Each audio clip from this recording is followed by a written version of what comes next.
drop the dragons, Dragon Ball Z. Last time on Dragon Ball Z.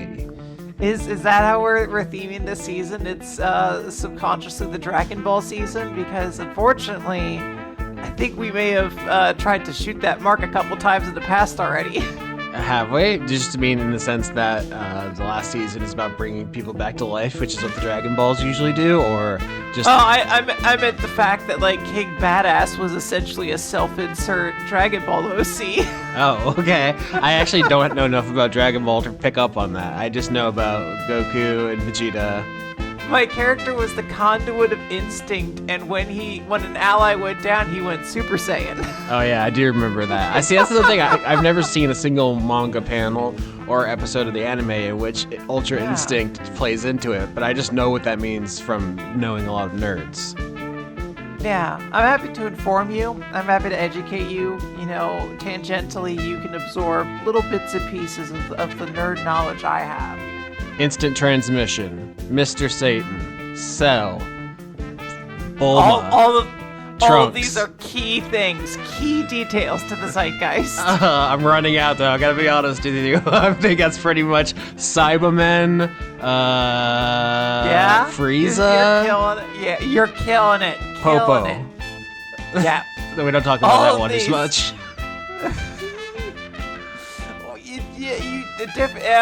He's an alien. Piccolo. Yeah, you have to ignore it. Okay, I don't know if I'm gonna leave any of that in. I was gonna start by asking you how you feel about dragons. I love dragons. They're wonderful. They're incredible.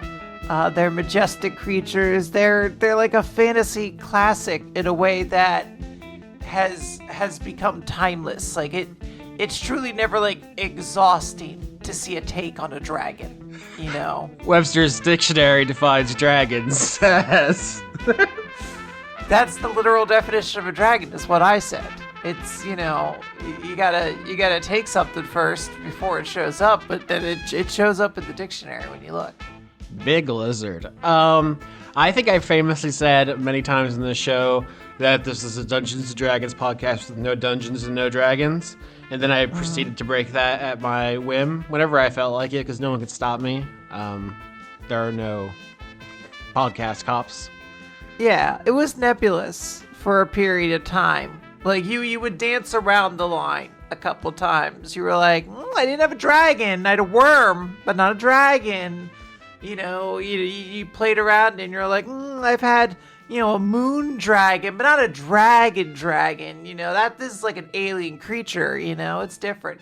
And I think the context this season is, nah, dog, fuck it. This is a Dungeons & Dragons podcast about at least dragons. Are there going to be dungeons? It's only dungeons and only dragons. That's the thing. That's fucking awesome. We've been saving our ammo for 10 years, and now we're just going to let it all fucking rip at once. Just like a Macross missile massacre, you know? Just 10,000 Dungeons and Dragons streaking across the sky. Oh my gosh, it's going to be beautiful and chaotic. The concept when you told me for this season, I was like, this is a little intimidating because it's so conceptually bonkers to me. Yeah, that's why I think we needed a session 0. We kind of piloted this last season because it was a split season with kind of high concepts. We were dealing with like philosophical questions of life and death. This season's going to be 1DM and more straightforward in a sense, but also it seemed like people were having a hard time getting their mind around it. So we'll see if this ends up being longer or shorter than our resurrection themed one, because otherwise it's just dungeons and it's just dragons. Yeah, but I'm super excited about that. Like, there's a fun pulpy space that we haven't, specifically played with, and I know, Austin as a storyteller is always excellent, and he will provide, the utmost care and, A+ DMing.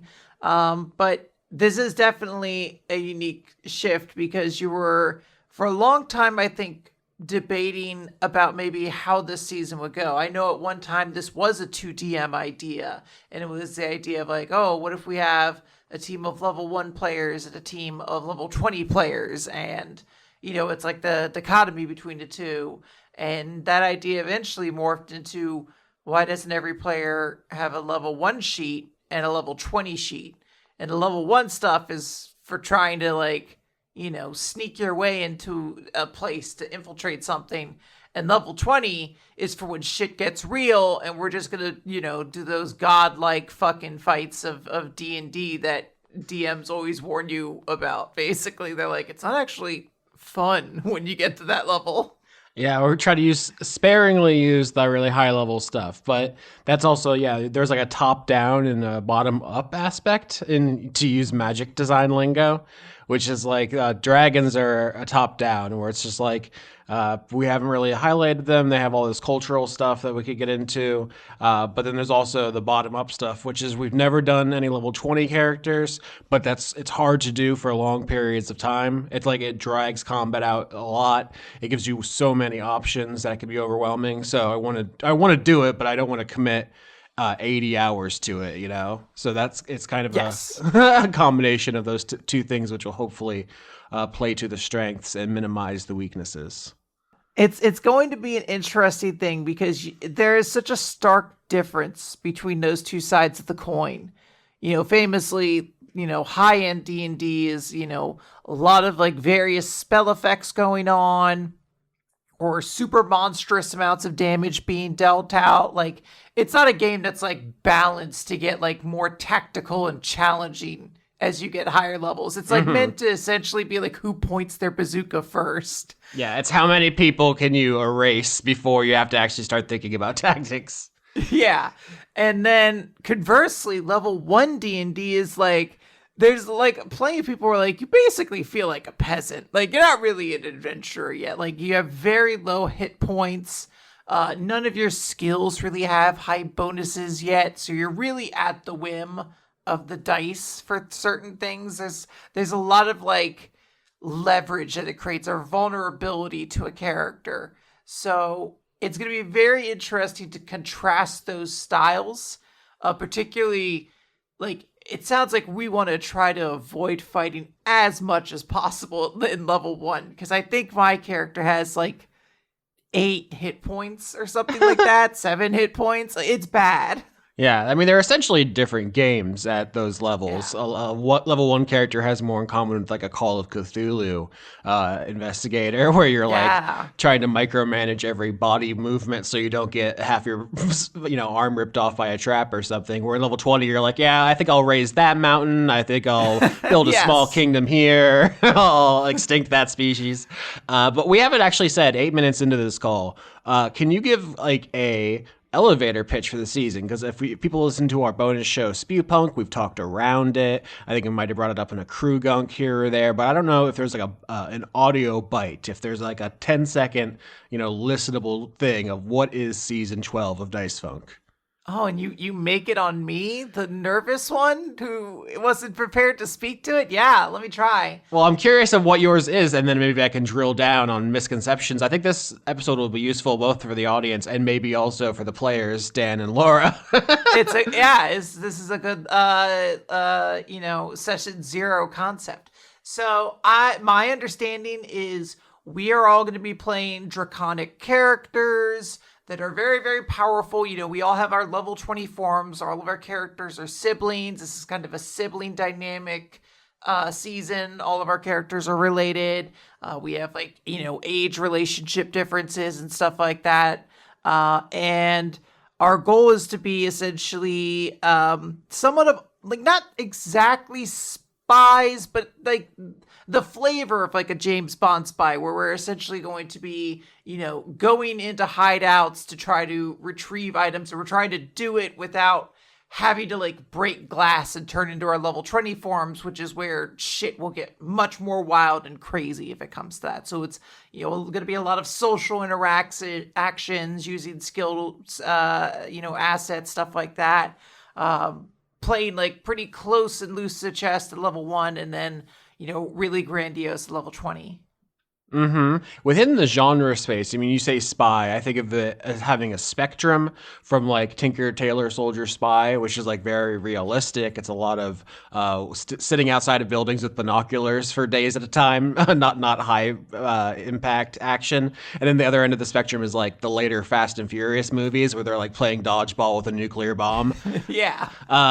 We're more in the middle. So I want to have action and I want to have stealth, but I don't want to go too far in either direction. This is we had a number of calls and text chats where we're workshopping the tone and stuff. This is why I think it's important to set this all up, because I've definitely done it in seasons before where I'm just I'm like, hey, this is the Oregon Trail season, and someone's like, I'm Batman, and it's like, what do you mean you're Batman?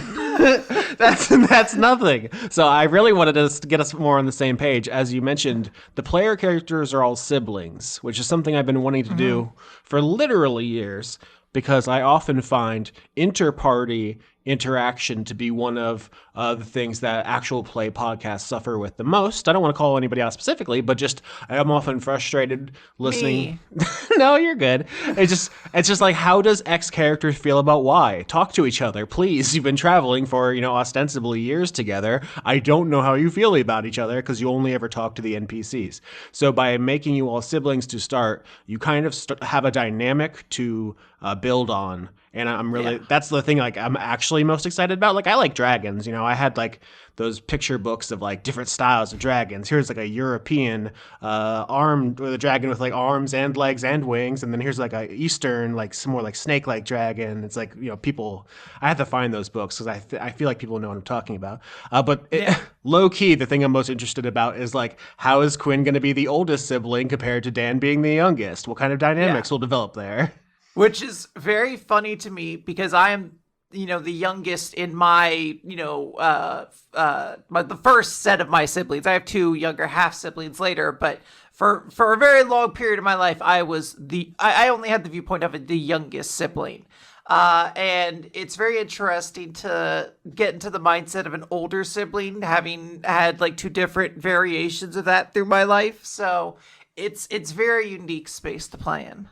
Yeah, I think we had a brief conversation about what the order of the ages of the players is. I don't know how important that will be. I will say that there are stereotypes about like the middle child, but everyone's different. But I think I am specifically playing my character a certain way because she is the eldest child. Yeah, and so I'm curious how that will develop. My ultimate, like the thing I suggested, which I think we're going with, who knows, things could change, This is, we're recording this probably 3 months before people will hear it, is just that it's easiest to remember because I know what ages all the players are. So Dan is baby to me, so that's the easiest, It's like, just, it'll be easier to remember. Yeah, Sweet Baby Dan, who I always forget is a lot younger than he like. In my mind, I'm like, yeah, Sweet Baby, like 30-year-old Dan. He's like, I'm 23 or some shit like that. Yeah. So that I like to do mnemonic devices for myself. I don't know if that's annoying, but I have some things with like the names this season and stuff like with the ages, or to make it easier to track. I have done just little gimmicks for myself. That's kind of what the naming convention is like. Long time listeners will know I have like name themes in seasons, and it's just like sometimes it helps me remember because I'm like, oh, it's named after that player who was good at this, or like this named after this actor who has this reputation, so stuff like that. But yeah, I'm going off on a tangent. So dragon season, you're all playing dragons, your siblings. There's a level 20 sheet for your full draconic form when you're an actual ass dragon, and then when you're in your humanish. So here's a term thing: is we keep saying human when we mean humanoid.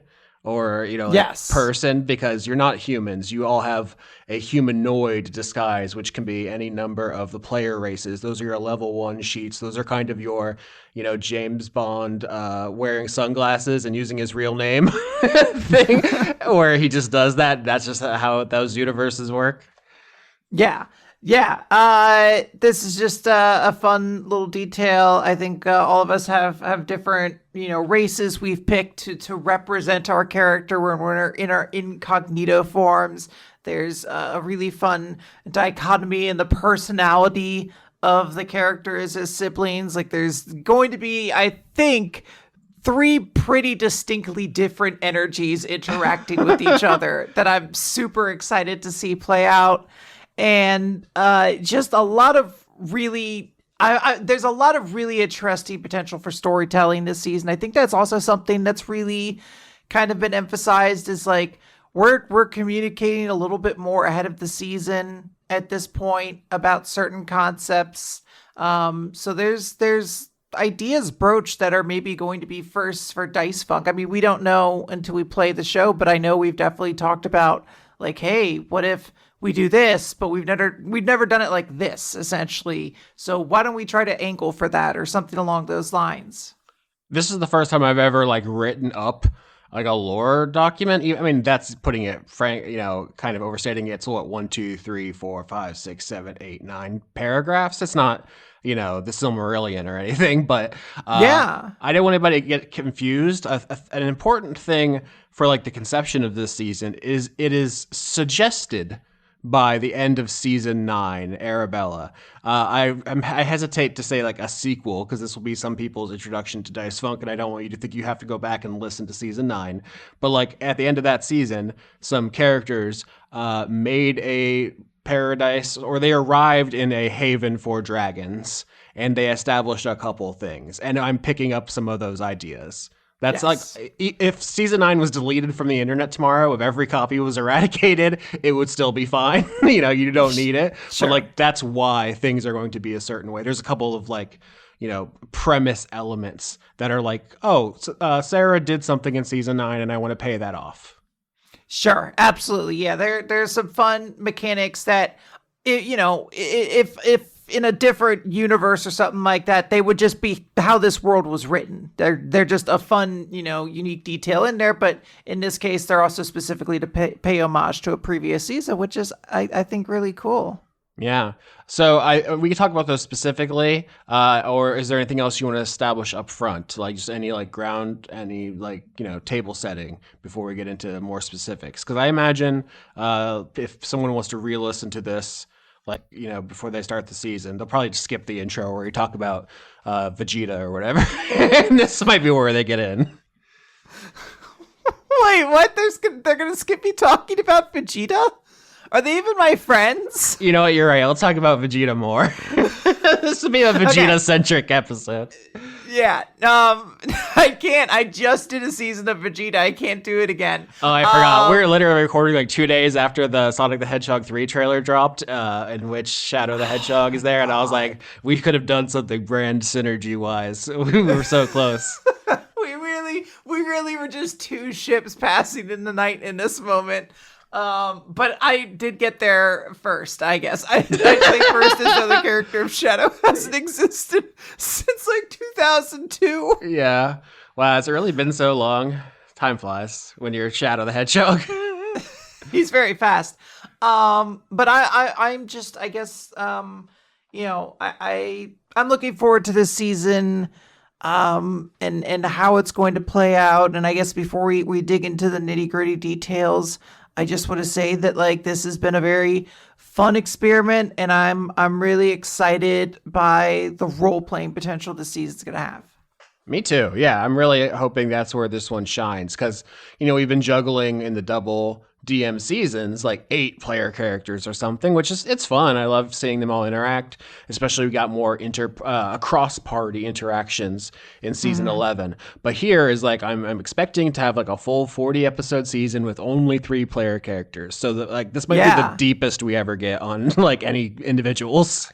Yeah, I don't want to like set a tone that I can't follow up on because who knows once I speak for the first time. But I am going into this under the impression of like I have created a pretty flawed character that I think has the potential to be potentially very messy and interesting in a lot of ways. So I'm like super excited to explore that. Like there is like a little bit of a level of like, oh, well, you don't want to like ruin the game for other players by like being like a menace sometimes, but you're like, no, but like this is a controlled menace, basically. Like this is going to be like we're going to play a little bit in those weeds. Like I don't expect this to go perfectly. Like this is not in my mind going to be a flawless James Bond mission where like at the end of the mission he has to like scruff off some dirt and then otherwise he's fine. Like I'm expecting this to get all kinds of messy. Well, an interesting side effect of the level 20 sheets and the kind of the what you would call it, the conceit. It's like a literary term, maybe it's confusing. The conceit of you all being so powerful is that there are less material consequences for your actions. You're all like so powerful. There isn't a real chance that you'll die in like episode to episode activity. Like no one, like even if someone could physically kill you, the social repercussions for that would be absolutely devastating. You know what I'm saying? It's like you just, no one would want that much smoke. But it doesn't mean you can do whatever you want, because you are knocking over mountains with every misstep. You know. Yeah. It's almost like if we were doing a campaign where we were like role playing like Greek gods in the pantheon, you know, like you can do some really fucked up shit. And it's not that, oh, someone will just kill you. It's just that like a lot of very powerful people will be fucking pissed. Yeah, so I guess this is a good question for me to ask to really get a good idea on tone. Would you describe this season as political then? I'm Like, is hoping this going to so. be a more so you are like there's a level of like Game of Thrones like sort of politics into the dragon, ecoculture, whatever you want to call it, that we're going to be persisting in. Yeah, I'm hoping I don't want to Okay. force anybody to do anything that I want to, but like in previous seasons, I've tried, like with season 6, I try to get people to, join a faction, or season 4, I try to get people to pick like a political project or whatever. And people seem really hesitant and scared to like commit to using power. And maybe this will be the time, because you all are just so powerful. Like there's no reason to be afraid of anything necessarily.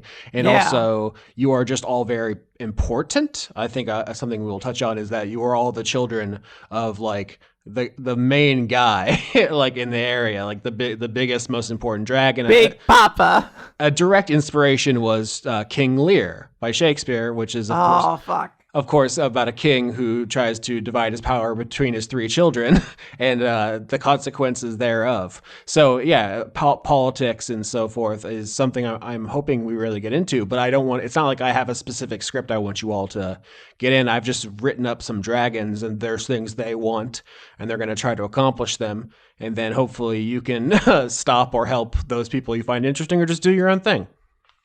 Yeah, I'm super interested in this. This already has such like a unique vibe to Dice Funk, where we've had little bits and tastes at this sort of space. Like I remember there was a whole thing in season 4 where Katarina was working with Graves, and it was like sort of a side thing kind of going on. And I think there's a lot of potential to explore even further concepts in that space, as all of our characters are going to have to, by the nature of things, have their own machinations going on. There's a lot less like player, space filled up by a 4th seat. So you really have to sit there and say like, oh, I have to like kind of fill in that energy with a little more depth to my character, a little more intrigue, a little more something to bite into. Yeah, usually you are the player characters are like the minions of greater powers. In fact, in the 2DM version that we've discussed before, where it was like one party was level 20, one party was level 1, it was like the level 1 party could have been the minions of the level 20 party and doing their like low level bidding, while the 20s had a higher level machinations. But here, because you're all the very powerful dragons, you have your own minions essentially, and that you'll be able to build up. I probably will just read the thing I posted in our Discord, but the idea is that you have your own population of what I'm calling small folk, who are like, the people who gather near a dragon's den, who are their cultists or they're like supplicants or whatever. And you can basically play, Sim City with them is the idea, like during your downtime, where you're like adding things to your horde or recruiting people, having them do missions, instead of that being like Skitch that you're sending to do that. It'll be like an NPC. Yeah, I'm super into that. There's gonna be I have to like think about that. This is such a unique concept for a character. Usually, like once you make a character for Dice Funk, I can kind of sit on them for like 6 months, however long I'm waiting for the season, and just pop back into them. But there's been a lot of deep thought I've had to put on this character, especially details that like you even mentioned to me recently I hadn't even considered. That I was like, oh my gosh, I need to be like thinking of all of this because there's got to be a lot of thought going into this. This is gonna be like Reaper, where I came in and I was like, all right, I'm Shadow the Hedgehog. Let's go. And I'm like, I was ready to play. This time I really have to develop something and kind of, try to nail what I've plotted out. Yeah, I mean this it is kind of high is effort posting this season, which I don't think is a mode we could sustain for too long in Dice Book because it is, I think, draining. We got to get back to the truly head empty goofs eventually. Not that this season won't be funny. I'm gonna be the same Austin who won't Oh stop making yeah. jokes, but it's kind of like I want to get us all on the same page lore wise because dragons have such specific culture and ecology. This is kind of the reason I never wanted to do tiny bits of dragon stuff in other seasons because it's like you're only going to get such a small glimpse of like if I had a red dragon show up in season 8 or whatever, how much screen time is it going to get? Like how deep can we, like it might as well just be a monster because I'm not going to be able to really unspool all the things that makes it special. Like you can't really fight it in any logical way because it'll just fly away if it gets even like slightly disadvantage to her, like logically Yeah. they're so smart and so powerful. So like the the actual time to really go deep in the paint is when everyone's a dragon, essentially. Yeah, there's going to be. I'm very terrified because I am unfortunately playing a wizard, which is like super fun when you're level one and you just have to worry about a couple cantrips. But my dumb ass is going to have to remember my level 20 sheet where I have all of like the terrifying spells that I didn't realize you could cast basically. Like I'm like, "Oh, I didn't know you were allowed to do this in this game."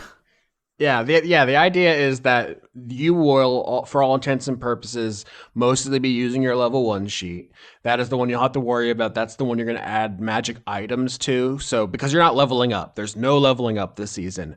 The main way you're going to progress your character is by acquiring magic items. And that's really only going to be tracked on your level 1 sheet because that's where you're going to see a difference, right? On level 20, you don't really need like the ring of lock picking or whatever because you can, erase any door in your way. You don't Yes. worry about it.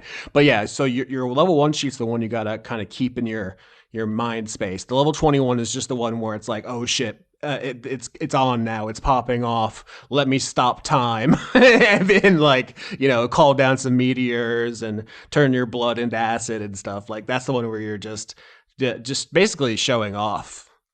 It's intimidating. I'm terrified looking at it because there's so many things I have to remember. There's also like a thing in D&D that normally your progression to high levels is like a gradual thing. Usually you don't start campaigns kind of with everything available to you because it's like, decision paralysis, but my character is like her level 20 sheet is monstrous. I have like 7 different things under my class that I'm like, I'm gonna have to read this again every single time to remember what the fuck this does. It's daunting. Yeah, I mean, I don't envy you. I've given you a lot of work, but hopefully the very clear structure. Here's the thing. Like I wrote out like these 9 paragraphs or whatever because it seemed like there was some confusion about the structure of the campaign, which I thought was relatively simple. I don't know if you want to speak to this, but like in previous seasons, I try to leave huge white spaces. Like season 10, the fact that there was like an evil ice cream company completely made up by the players, improv, like no, there was none of that was in mind, and I just completely swerved all the campaign in that direction to go with it. This season, it's not that there won't be any room for improv, but like I do have there are like specific things in mind that I'm like probably not going to be that flexible on because it will destroy the scaffolding underneath everything if I suddenly move them, if that makes sense. Yeah, absolutely. This is one of those moments where, you know, as players, you have to know there's a little bit of a railroad you have to follow. Sometimes that is the good thing to do. And I don't think those choices necessarily make anything less than as compelling as the other side of things. I think really you could tell such great stories that way. It's just going to be mostly like the improv and the flexibility will be in character motivations and actions and interactions rather than like the social structure in place. Because I just, Yeah, my character can't walk into a room this season and be like, I'm the fucking queen of butts and I have 400 monarch ships. Like, you're like, no, you can't. There's already a queen of butts. You're going to meet her in episode 3. yeah, it's just that dragons already have very strong opinions about anything. And if I don't play them like dragons, then why are they even dragons? This is something Dan and I talked about with Mind Flayers, where over the 2 seasons, we really dealt with illithids. They became so integrated into society that there wasn't that much difference between like an illithid and an elf necessarily. They were both like calm thinking, rational people who were like capable of empathy and everything, which is fine. And I like what we did there. But like at a certain level, when we're digging deep on a kind of idea of what what it means to be dragon in this world, like either we have a shared understanding or we don't.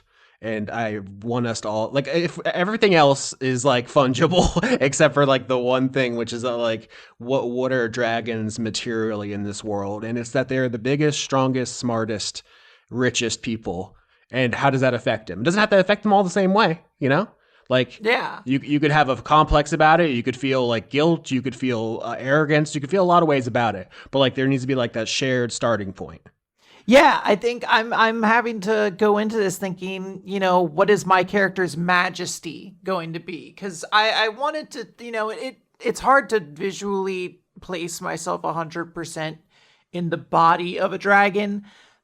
So for me, I'm trying to focus a little bit more on my character's humanoid form because there's something a little bit more comprehensible to me in that way. So like I'm trying to imagine how she handles her situation. She has a kind of dramatic and messy life in her own way. She has like I haven't even talked about my character. I think her character flaw just says like makes and like has a bunch of enemies. Like this is like a character who is just who has made it to the top, but in not a popular way particularly. Yeah. So she has a lot of enemies behind her, and I have to think like, okay, so what does a dragon feel like when they feel they have a bunch of enemies all around them, especially when the levels can scale? Because like somebody might hate her because she was kind of rude to them at a coffee shop or something like that, and somebody might hate her because she destroyed their entire company.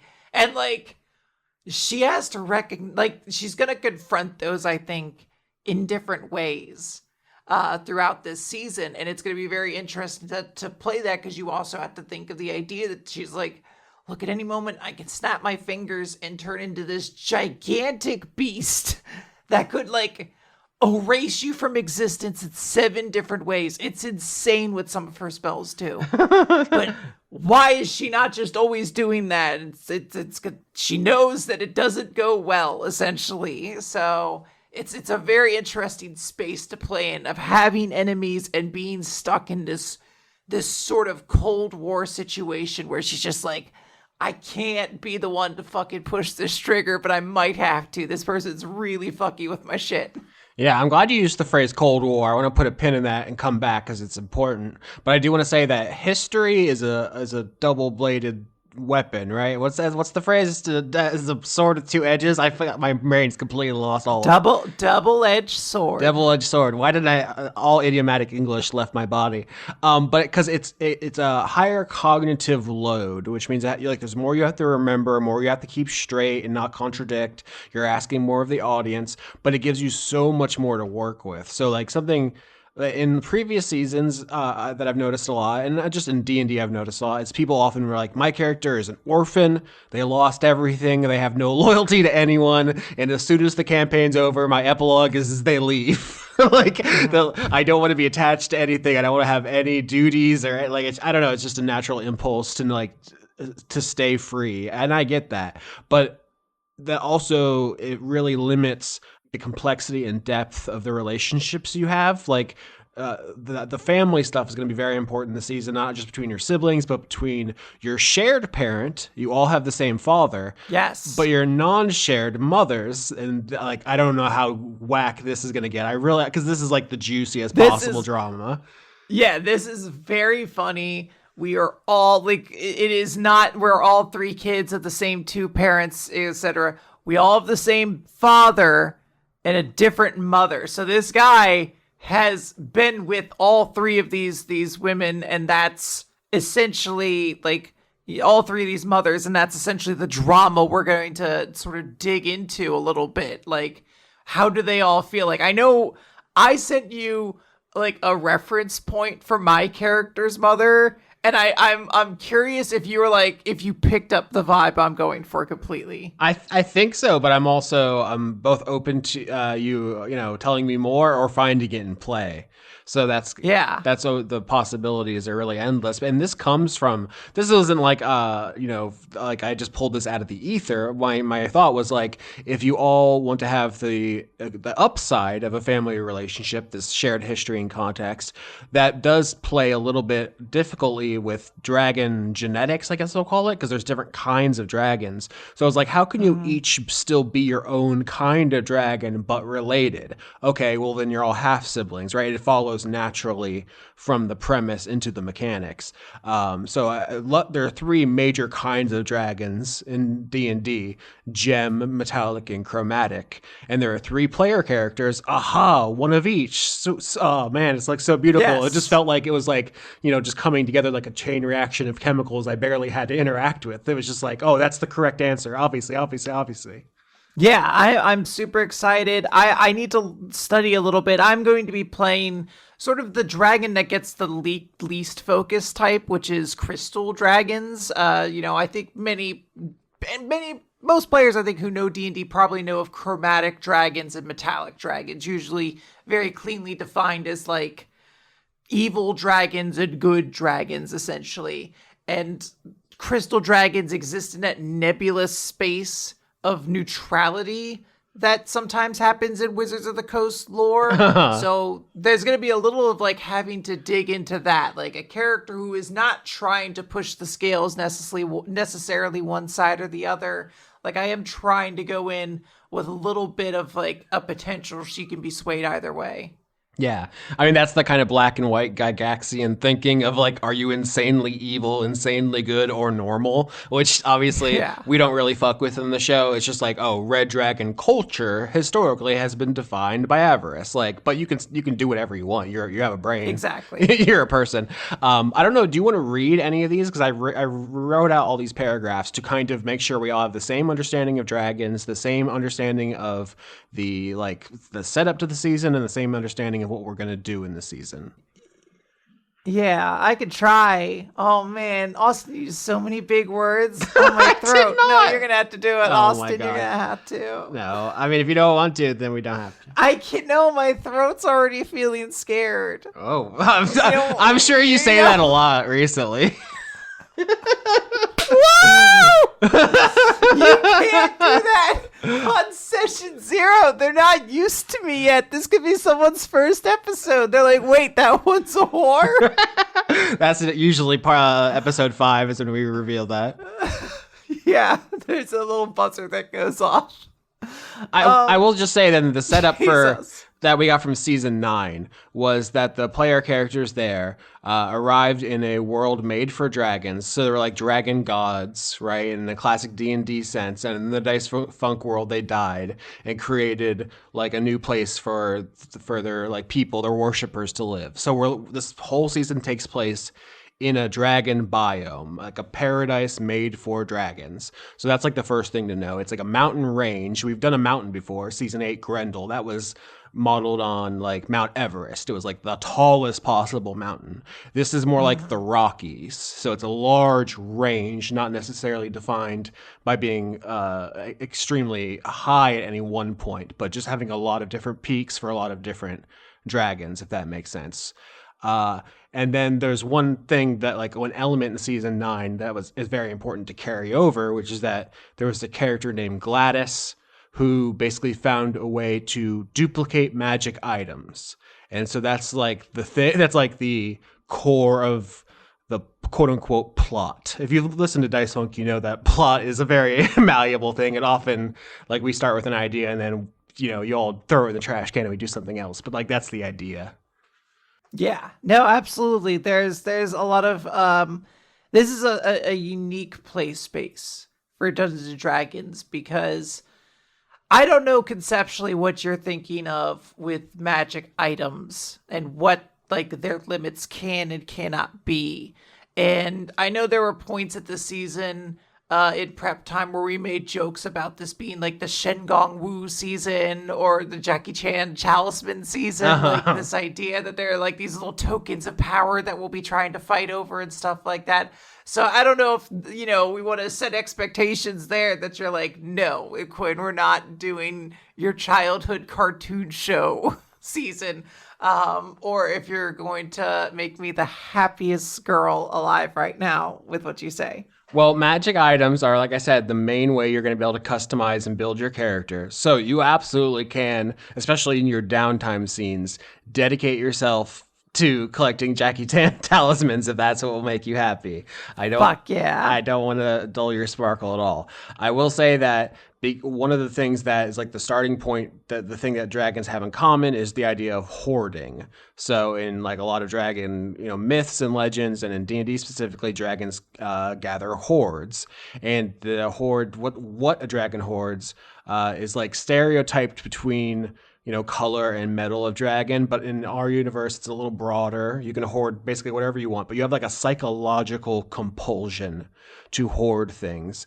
And because of this, basically, dragons have all these powerful magical items that you're going to be able to acquire. But because of the actions of Gladys in season 9, there's basically been like arms control, non-proliferation treaties of magic nukes. This is why I said to put a pin in Cold War, because I think I don't know if I had a Word document at some point saved that was maybe titled Dragon Cold War, which was the idea, which is how we get to like spies or James Bond.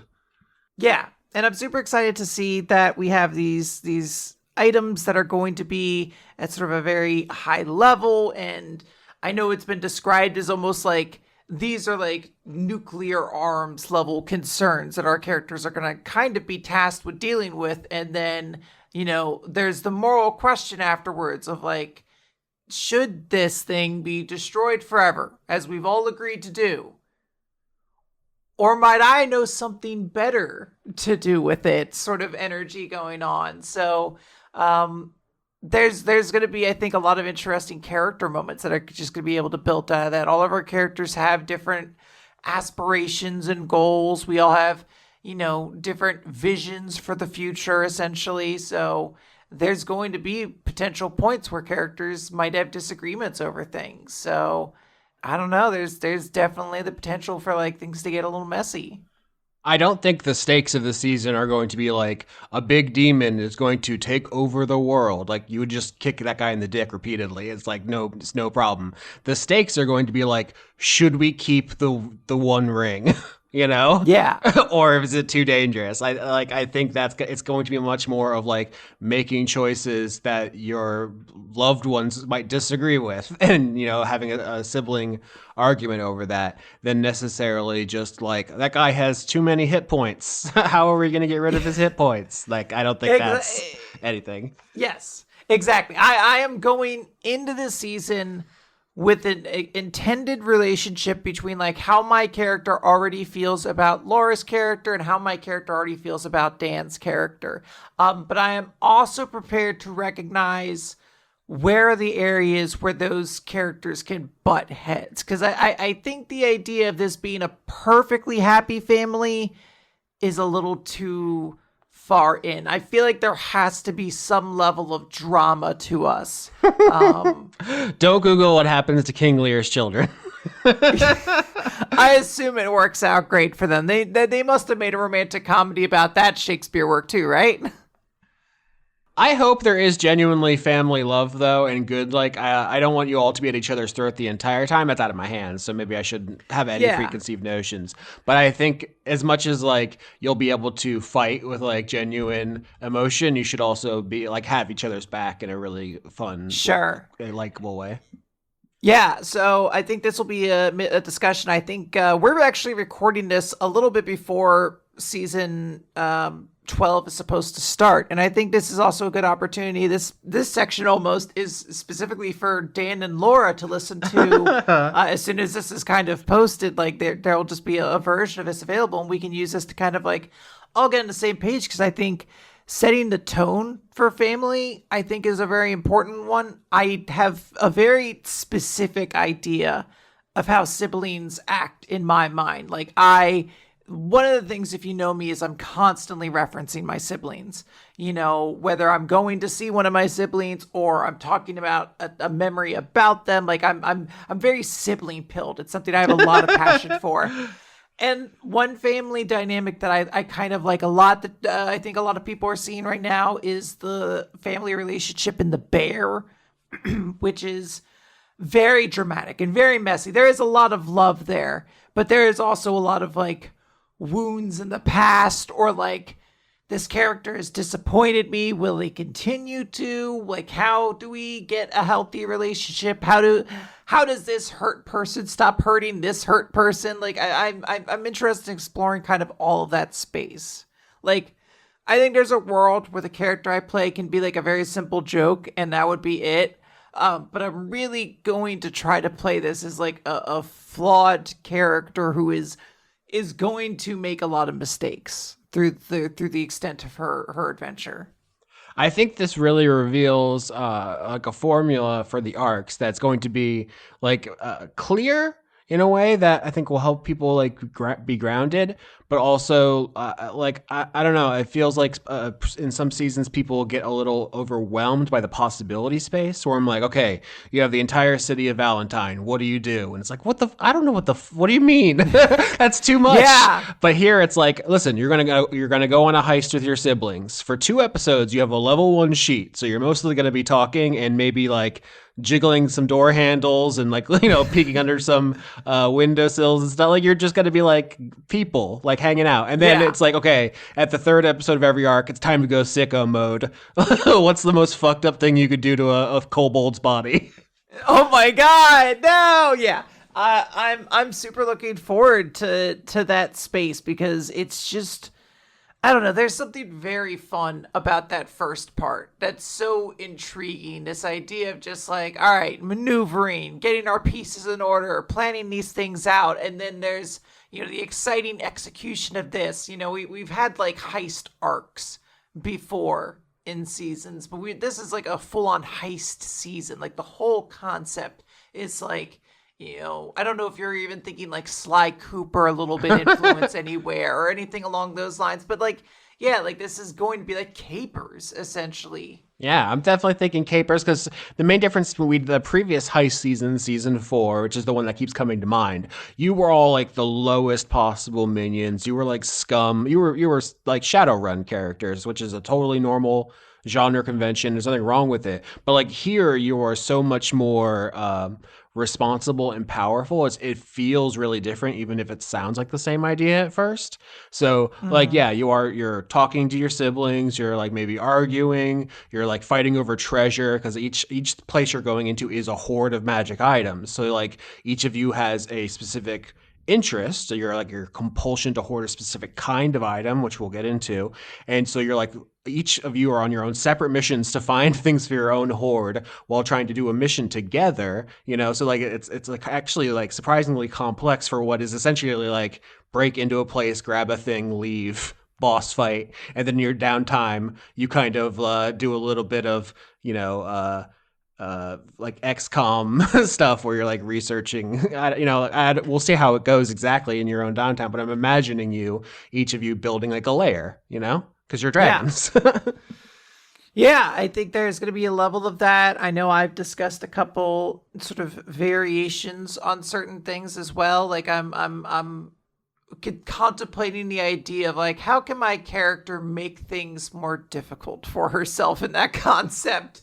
And I don't know. Those are just fun questions to ask yourself as a player sometimes. And I'm just excited to see it play out. I'm trying not to like set expectations too much because once again, I never know how things are going to go once I start actually, playing this character. Once like, dice start getting rolled, the story starts getting told. Like, my character could wind up any which place, but I'm definitely going in with a particular vibe to this character, which I'm hoping to really see fulfilled on. Yeah, can I get a clean take of you saying your character will never die that I can put in the last time for the episode where your character dies?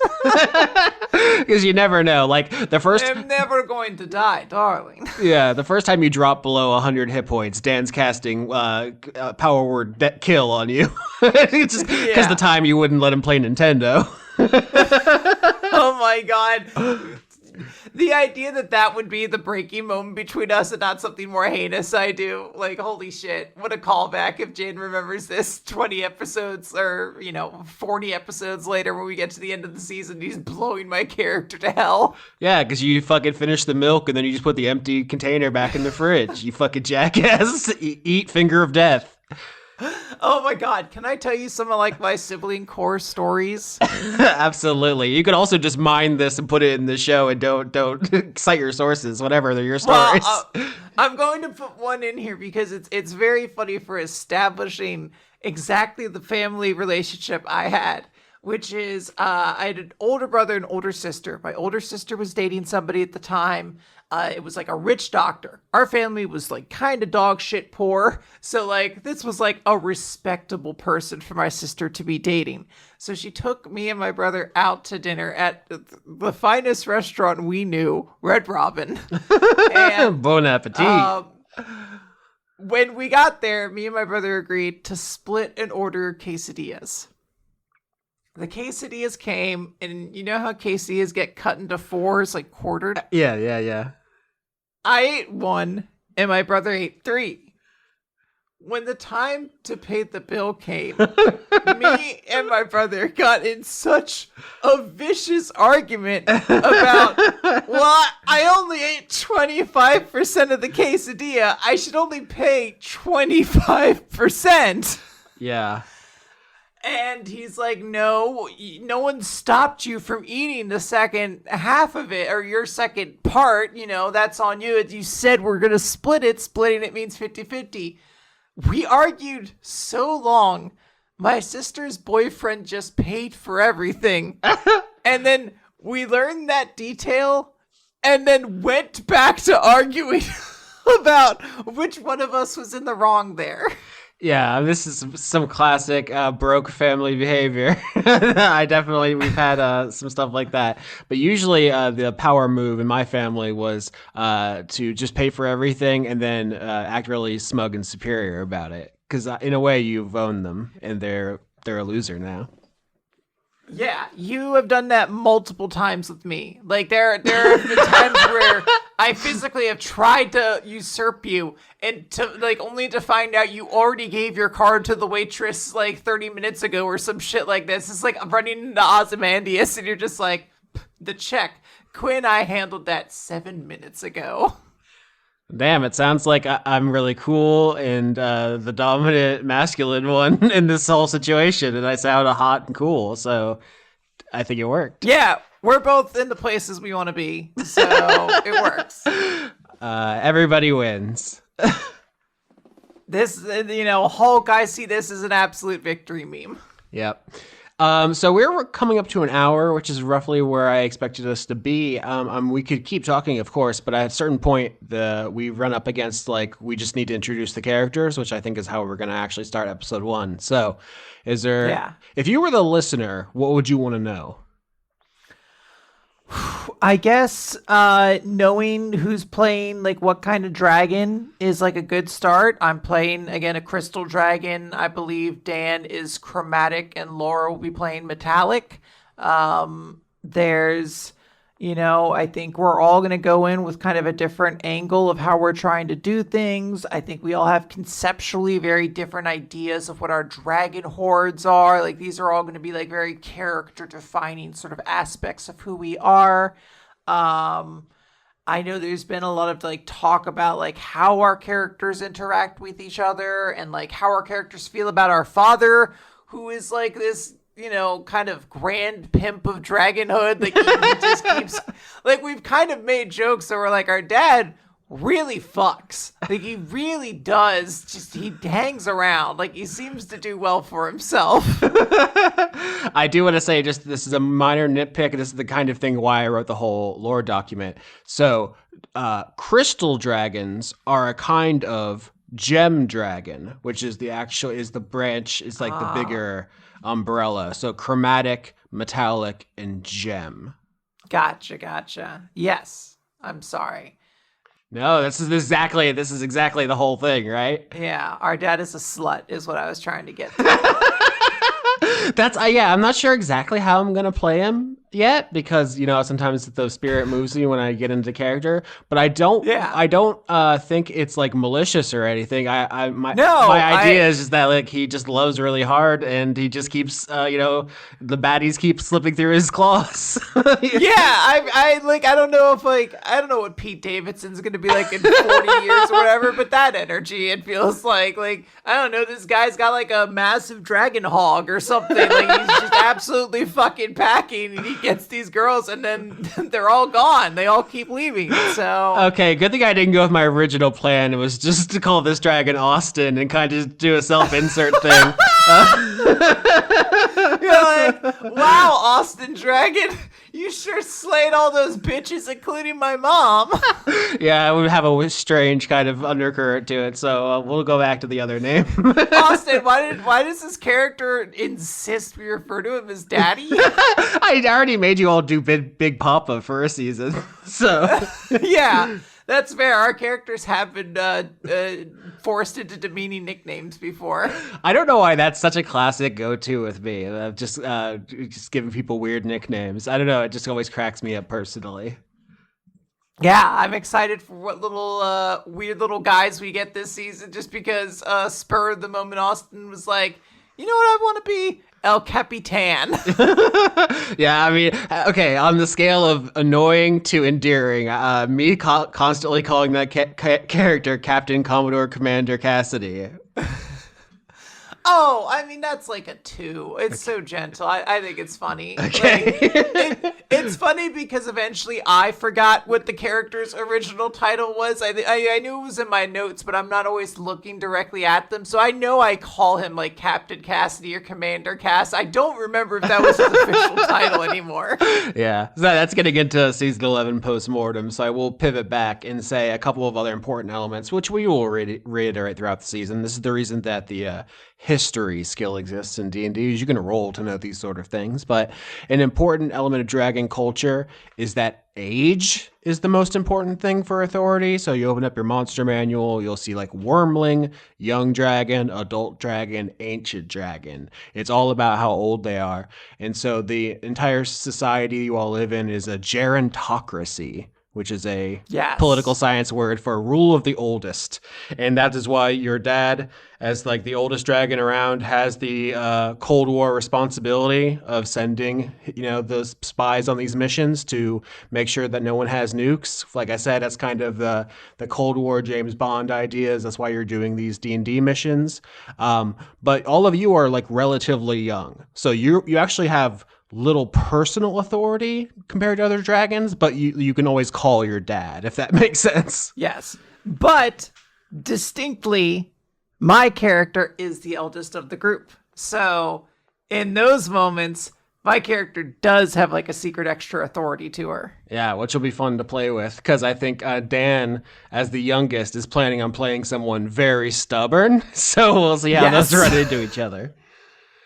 Yeah, that is something I have to actively consider. I was like, how does my character deal with putting Dan's character in line, essentially? Because, like, again, I feel like this is supposed to be a happy family, but also she has a lot of weight carried in her decisions. So if she disagrees with others, she almost kind of needs like she really needs to believe, okay, maybe they know better than me, to not be like, we're just going to take my opinion on this. Especially because, as you said, Dan's dragon is chromatic, which is traditionally the evil kind of dragon, which means Dan might come in with some preconceived toxic notions to work through. So that could be interesting. And there's also just, this is like a kind of a high level social thing, though, is that dragons are all pretty imperious. They like don't like being told what to do. So a lot of like the social games, like almost like the, Bridgerton kind of like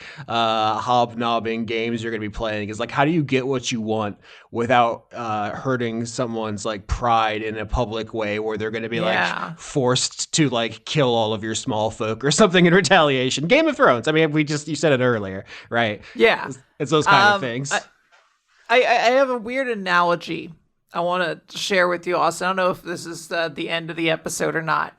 But there's a way I have to conceptually think, because I have a tendency when I play Dice Funk to play what you would call submissive characters. You can imagine they're the bottom in most of the fan fiction that's written about them.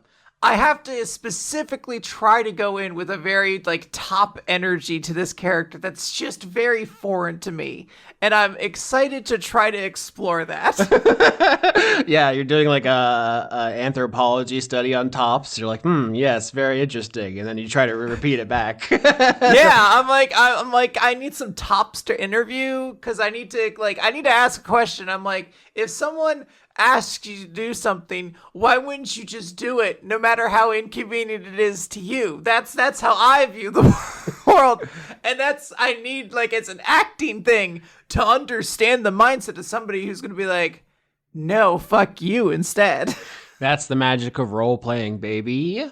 Did you mention that because all of you are going to have your own hordes and stuff, that everyone's starting with a magic item, which kind of is like a shorthand for your like kind of deal. We've had things like conduits in previous season, which are kind of like, stands or something. It's like a fictional shorthand for like your characters, not gimmick necessarily, but like a starting point for understanding them. And obviously you're all, young adult dragons, so you have some items and stuff. So we don't have to get into them all now, but that's another thing, is that you're all going to start with like a kind of unique loadout that you'll build throughout the season.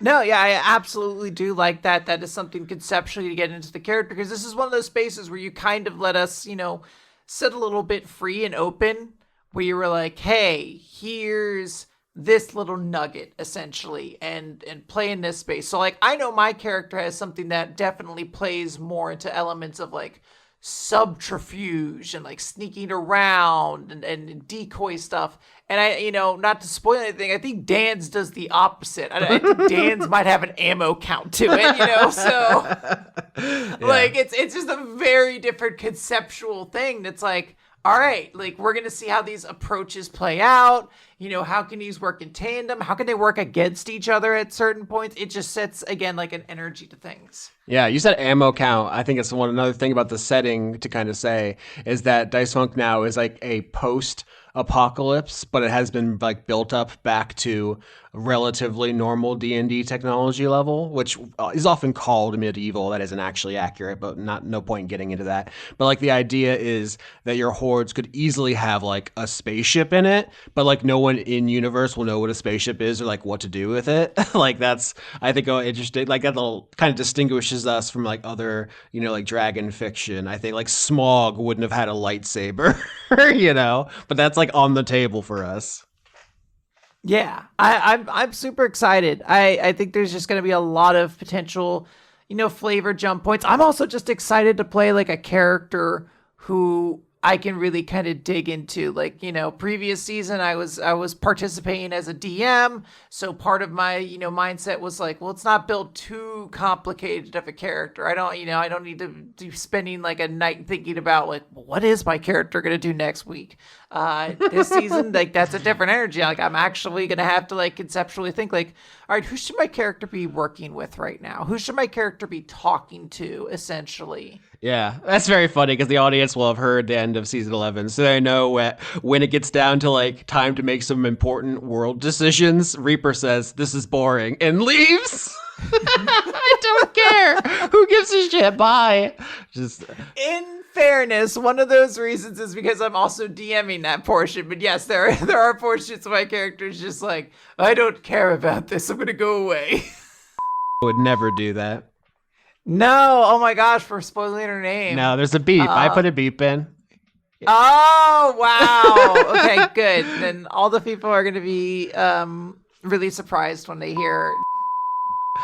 Naming things is the hardest. I've said this 1,000 times, but you know a fantasy author is good when they got fire names. It's just like Jaime Lannister. Ooh, damn! You know this guy's cooking. It was very hard to name things this season, and I ended up defaulting to a joke you made, I think, on our bonus show Spewpunk, where I said some combination of stupid words, and you immediately latched on to the concept of a cookie monster dragon, and you begged me to put it in the season. So now it is a foundational aspect of season 12. Yes. Is that there is a dragon who hoards sweets and desserts, and they gathered so many cookies that people from surrounding communities began to call the mountain range the Cookie Mountains. And the people... Yeah. It was literally the session 0 for last season. Oh, was it? Where at the end of it, I made some joke about like a cookie monster dragon and like lost my mind. And you were like, no, that's season 12. That's season 12. And like it fades to black. And now we're going to do it. It's Cookie Monster Dragon season. Yep. That's the name of the season. Season 12, cookies. In the same way that someone in our world would refer to the Rockies. This whole mountain range, which goes on for, every individual peak needs to be the home of a different adult dragon. So it's a huge mountain range, but that's the name of the season and the area. And inside each mountain is a hoard of treasure. Some are going to be fun and silly, like cakes and cookies, and some are going to be real bad news that you either need to destroy or keep for yourself. That'll be between your siblings to decide. Yeah, absolutely. Gosh, there's just so many exciting elements to this. I'm honestly, I'm a little sad that by the point we had made that decision, I had already built up my character and like had kind of fallen in love with her. Because there was like a part of me, it's like, can my kid be the kid of the Cookie Monster Dragon?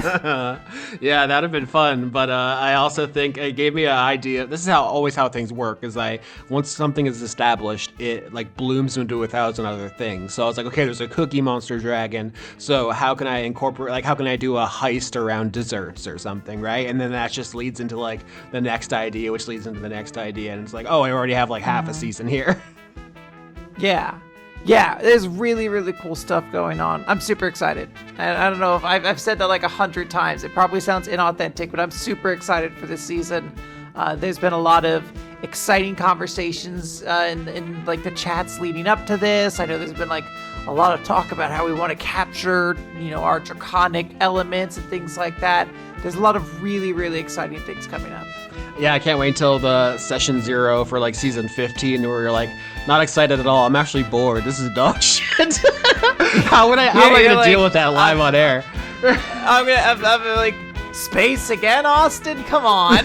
You didn't even throw in a twist. It's just the void of space. We're all floating through it, huh? 40 episodes. Okay, well. Star Trek again, huh? You haven't seen another science fiction show you want to ape?